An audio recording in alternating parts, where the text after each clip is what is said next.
Halo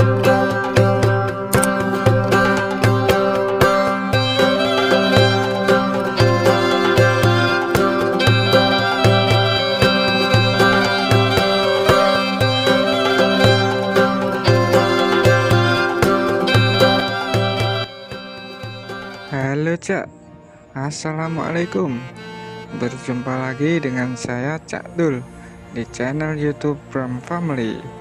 Semoga saudaraku yang menonton video ini dalam keadaan sehat walafiat, dan adapun yang sakit, semoga sakitnya diangkat oleh Allah Subhanahu wa Ta'ala dan diberikan kesehatan. Di video kali ini kita akan melanjutkan napak tilas dari video sebelumnya, yaitu mengupas apa saja peninggalan kerajaan Majapahit pada abad 14 yang berada di Masjid Agung Demak, Cak. Bagi sampean yang melewatkan video yang membahas sejarah berdirinya peradaban Kesultanan Demak, bisa langsung aja klik di pojok kanan atas, Cak. Sebelum mengupas tuntas peninggalan Majapahit yang berada di Masjid Agung Demak, untuk sekedar informasi, Masjid Agung Demak ini berdiri pada tahun 1401 Saka, Cak, atau pada tahun 1479 Masehi. Masjid Agung Demak dibangun oleh para wali songo pada masa kepemerintahan Raden Fatah.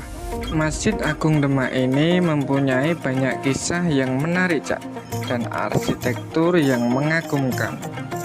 Oke, langsung saja kita bahas apa saja peninggalan kerajaan Majapahit yang berada di Masjid Agung Demak, Cak. Surya Majapahit. Surya Majapahit yang berada di Masjid Agung Demak adalah sebagai simbol yang berarti kerajaan Demak adalah kerajaan yang sah, Cak, sebagai penerus kerajaan Majapahit yang dipimpin oleh Brawijaya V. Dampar Kencono. Dampar Kencono adalah singgasana kerajaan Majapahit. Kok bisa berada di Masjid Agung Demak? Begini ceritanya, Cak. Dampar Kencono ini dihadiahkan oleh Prabu Brawijaya kepada putranya, yaitu Raden Fatah yang sedang memulai awal periode mulainya kerajaan Demak. Namun beliau Raden Fatah sungkan karena di saat musyawarah dengan Wali Songo, beliau merasa tidak sopan jika duduk di atas singgasana dan para Wali Songo ada di bawah. Dan setelah itu akhirnya Dampar Kencono tersebut diperuntukkan sebagai mimbar untuk khotbah di Masjid Agung Demak, Cak. Di sini juga terdapat simbol bulus, Cak, yang dalam filosofi Jawa dan Cina, bulus adalah hewan yang umurnya paling panjang. Berharap kerajaan Demak dan Masjid Agung Demak bisa berumur panjang, Cak. Di samping sebagai Condro Sengkolo tahun 1401 Saka atau dalam tahun Masehinya 1479 Masehi, bulus tersebut bermakna kepalanya 1, kakinya 4, badannya kosong, dan ekornya 1, Cak. Tiang Majapahit atau pendopo Majapahit. Pendopo Majapahit ini dihadiahkan oleh Prabu Kertabumi atau Brawijaya V kepada Raden Fatah setelah beliau menaklukkan Majapahit yang dikudeta oleh Grindrawardana. Pendopo ini dibawa ke Demak dan dijadikan serambi Masjid Agung Demak. Keramik Tiongkok. Keramik ini dihadiahkan oleh ibunda Raden Fatah, yaitu Siu Bancai, dan oleh Raden Fatah dijadikan ornamen hiasan di dinding Masjid Agung Demak. Dan keramik ini masih asli loh, Cak, dari abad ke-14. Dan di Masjid Agung Demak ini juga terdapat banyak peninggalan-peninggalan dari Wali Songo, Cak. Di antaranya adalah Soko Guru. Bagaimana tiang ini bisa dinamakan dengan Soko Guru, dan kenapa Soko Gurunya kok ada 4? Semua bermula dari filosofi tiang agama yang ada 4, Cak. Apa saja itu? 1. Dari ilmunya ulama. 2. Adilnya umarok. 3. Dermawannya orang kaya. Dan 4 adalah doanya orang miskin.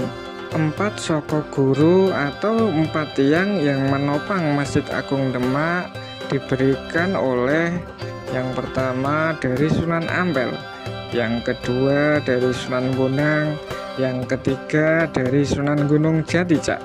Dan yang paling masyhur adalah tiang yang dari Sunan Kalijogo, yang biasa kita dengar dengan nama Soko Tatal. Mitosnya yang berkembang Soko Tatal Sunan Kalijaga adalah sisa kayu-kayu yang diikat dan terus menjadi tiang. Itu tidak benar, Cak. Yang benar adalah kayu jati beliau sebenarnya sama dengan tiang lainnya, tapi oleh Sunan Kalijogo dipotong dan dipendekin menjadi sekitar 15 meter, yang semula adalah sekitar 17 meter, Cak. Untuk menyambung menjadi 17 meter, Sunan Kalijogo menyambungnya dengan potongan-potongan kayu yang diikat, Cak. Gunanya untuk menjadi suspensi agar ketika ada gempa masjid tidak roboh. Begitu ceritanya, Cak. Hehe. Yang kedua peninggalan di era Wali Songo adalah pintu bledek, Cak.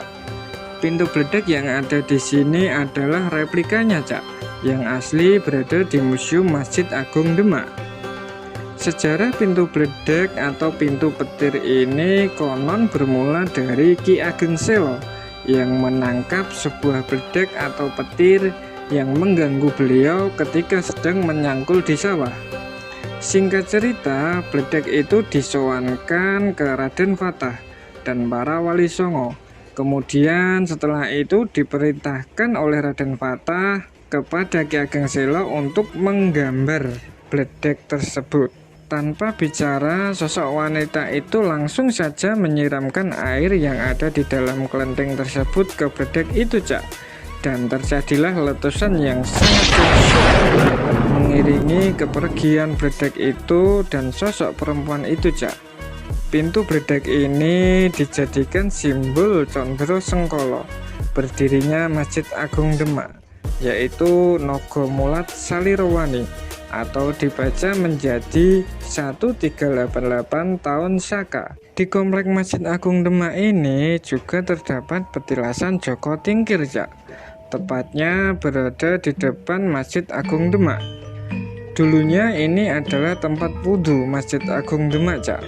Singkat cerita, paman Mas Karebet atau Joko Tingkir dulunya bekerja di kerajaan. Mas Karebet pada waktu itu lagi duduk-duduk dengan pamannya di sekitaran tempat wudhu ini, Cak. Pada waktu itu bersamaan rombongan sultan tiba di Masjid Agung Demak, Cak. Dan tempat ini harus disterilkan. Secara tidak sengaja Mas Karebet melompat ke belakang, terbang melewati kolam ini sampai ke belakang, Cak. Dan pada waktu itu sang sultan melihatnya dan tertarik untuk merekrut Mas Karebet atau Joko Tingkir untuk menjadi pengawal pribadi sang sultan. Rajanya pada waktu itu adalah Sultan Trenggono. Kisah-kisah Masjid Agung Demak mengundang decak kagum, Cak, karena tempat ibadah ini dikenal sebagai tempat berkumpulnya para wali songo yang membantu menyebarkan agama Islam di tanah Jawa. Oleh sebab itu, kota Demak disebut sebagai kota wali. Wallahu a'lam bishawab. Terima kasih, Cak, sudah menonton video ini sampai habis. Semoga saudaraku semua yang menonton video ini diberi keselamatan dan keberkahan oleh Allah Subhanahu wa Ta'ala. Dan bagi siapa yang belum sholat, silahkan sholat dulu, Cak.